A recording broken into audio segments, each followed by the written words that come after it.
Hi parents, in today's video, I'm going to teach you the protocol that I teach the parents I work with on how to teach their kid on the spectrum successful potty training. Contrary to what some parents believe, vocal speech is not a requirement for potty training. So this is great news because even our nonverbal kids, our kids that are not speaking, can be successfully potty trained. And I know because I've done it. I've successfully coached parents over the years on how to teach their kid on the spectrum who's nonverbal how to do potty training.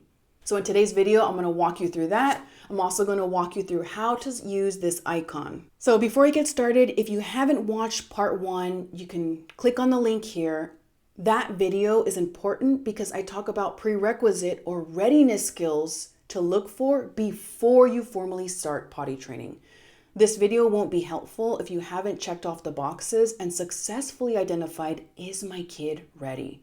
Because in all honesty, you can follow all this advice to the T, but at the end of the day, if your son or daughter isn't ready, if they're not showing those green flags or readiness signs that they're ready for potty training, you probably won't be successful. Your kid's gonna end up frustrated. You're gonna end up frustrated. You'll probably go on pause anyway. So the formal protocol is pretty simple. A few materials you'll need include a timer. You can use your phone or you can order a separate one on Amazon. You'll also need underwear, obviously, for your kid. You'll need some kind of reward. So some kind of tangible reward to teach your kid, this is the correct response for when he or she successfully does eliminate in the potty. And everyone's reward will look different. One kid might be really motivated by M&Ms. Another kid might hate M&Ms and he might be really motivated by, I had one kid that was working for the marshmallows in Lucky Charms. So you really have to think about your specific kid. Some parents say, he's not motivated by any snacks. That's cool. What reinforcers can we brainstorm? In that case, you might want to explore stickers or different mini like little animal toy figurines. You know your kid best, parents, so it's really important to find that effective reinforcement because without that, it's going to be really hard to teach your kid this is the correct thing, and that's needed for successful potty training. If your kid is younger, you might need a potty seat. I'm not a big fan of the little mini toilets that are separate because sometimes it's harder for the kid to transition from the little toilet to the big toilet when you can just teach him on the big one with a step stool and like a little potty seat if he needs it. Okay, last, this one is optional, puppy pads. I know it's kind of weird, but depending on the family, some parents are like, I don't want my couch to be destroyed. By all means, add puppy pads. And also, before we continue, my name is Celeste. I'm a BCBA. I've been in the field of ABA therapy for over 13 years. I educate and coach and empower parents just like you so they feel confident in teaching their kid on the spectrum powerful new skills. And one of those is potty training. Let's talk about what it looks like. Let's say you have the date on your calendar. You're like, okay, 2 weeks from now, we're gonna do potty training. I have all the materials. I feel mentally ready. That should be one of the prerequisite skills too, is like assessing as a parent, do I feel mentally ready? If you're watching this video, probably is the case. So the day comes. Your kid wakes up in the morning and you change him out of his diaper, put the underwear on, set your timer for 30 minutes. It's kind of like the standard that I like to start with, and monitor him throughout the day. Timer goes off, 30 minutes. You stop what you're doing, you pause, you drop whatever it is you're doing, and you take him to the restroom. You walk to the restroom. I'll talk about how this communication piece fits in just a minute. So after you have him communicate, you enter the restroom. You have him sit on the toilet for 2 minutes. And he can relax with a book or watching a video on your phone. And he probably won't go in those first few times. You kind of say, nice sitting, thank you for being so patient. You get him up, wash his hands, come out of the restroom. Set your phone for another 30 minutes and that continues and that continues. So throughout the whole day, your whole day is revolved around these 30-minute intervals, right? So parents, you have to think about, when is the right time for me to start potty training? It really takes a lot of time, energy, and effort on your part, a lot of consistency.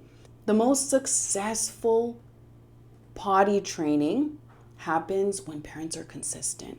So if you have a vacation planned, if you have family coming over, if you have like errands to run coming up, I might not schedule potty training or want to start potty training just then. Ideally, it's not a perfect world, right? But ideally, you would be home. Maybe he would be home from spring break from school or summer break, and you would have the time to dedicate.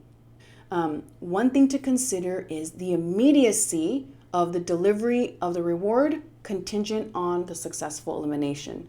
What does that mean? So you're in the restroom. You took him 30 minutes ago. The current 30 minutes are happening. You sit him down the restroom. You're waiting as usual. And all of a sudden you hear a trickle. You're like, what? You hear a trickle, no matter how small, praise that. Really go over the top. If your kid likes praise, shower him with that praise. Shower him with the reward. Clap for him, dance with him. And while he's still seated on the toilet, remember, immediacy is important for a successful pairing. You want to pair his peeing in the toilet with a reward. So immediately grant him the reward, like the 3 M&Ms or the Lucky Charms. You had a successful elimination. You wash his hands, do the things, leave the restroom, set your timer, do it again. So this continues for days. Parents ask me, how long does it take? Honestly, every kid is different. Some kids take a few days. Some kids, in all honesty, some kids take a few months, some even years. But I would argue the kids who take years, it's because I would make an educated guess that they probably weren't ready to begin with. Maybe the kid was missing one or more of those prerequisite skills that we talked about in video 1. So again, I say that not to scare you, because if he has the readiness skills, it's likely that he's ready. So this is continuing day 1, day 2, day 3, day 4. Parents, don't be afraid of the accidents. Accidents will happen, and that's okay. It is part of the learning as well. So we're not afraid of accidents. And the reason is because your kid is learning the contingency of the 2 different outcomes. He learns, on this outcome, I stay dry, I pee in the toilet, I get like all this cheering, and I get M&Ms. And this way I have an accident. Mom is neutral. She changes me. I don't get anything, right? You want your kid to experience both contingencies, both patterns. And he's obviously going to navigate toward the correct response. A quick disclaimer, please connect with your pediatrician if your kid has medical conditions or if he's chronically constipated. That might be something to look out for. One thing that parents experience, very common over the course of days or weeks, they say, oh, I think he's getting pee. He's getting it, but he's still not going number 2 in the toilet. This is very common. Parents, number 2 comes way later. So we can't master number 2 until we master number 1. So I really encourage parents to focus on one thing at a time, tackle one piece at a time, because he's going to need to learn how to successfully go number 1 before number 2 happens. I've seen him, there's been cases where I've seen the kid master number 1 and then it take weeks or a month or more to master number 2. It doesn't mean that it's not working. It doesn't mean you're doing anything wrong. It just means he needs more time. Number 2 is always harder. It's always harder. For some reason, it is always more challenging. So we want to exercise patience. Keep going. You're not doing anything wrong, but just something to look out for, okay? Okay. Last, let's talk about communication. So this is a potty icon that I like to use with the students I work with, I'll give it to the parent and they Velcro it to the restroom door right there, right? So the purpose of the icon is that your kid communicates, I need to go potty. And we want to work on this communication piece early on in the potty training process, because we're setting our future selves, our long-term selves up for success now. So you have it attached on the restroom door. Your timer goes off. You're like, oh, time to go. You get his little hand. You walk over. The restroom door is closed and you have this icon on the door. Okay? Before you enter the restroom door, you're going to teach your kid to rip it off the door and place it in your hand. A literal exchange. You're going to say, restroom. Okay, let's go in the restroom. Open the door and then continue with the protocol. The exchange of this icon is his way of saying, I need to go potty. And this is pivotal to include communication in the toilet training process. Because imagine if you didn't, right? Imagine if you just took him consistently without this piece. He might learn to follow your cue and go to the restroom on command when the timer goes off, right? But there's no real initiation or communication on his end. The long-term goal is that he feels he needs to go, right? And your timer doesn't go off.